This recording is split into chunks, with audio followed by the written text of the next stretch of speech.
Hello guys! Welcome to my vlog! Relax muna tayo guys ha. Hintay-hintay lang kayo guys.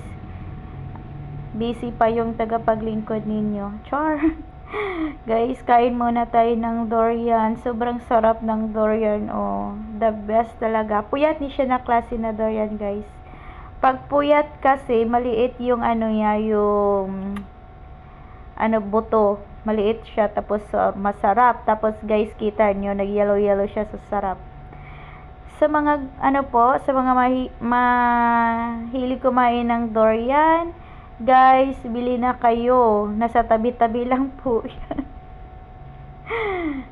Yan, ito na siya guys. Oh, malapit na makuha.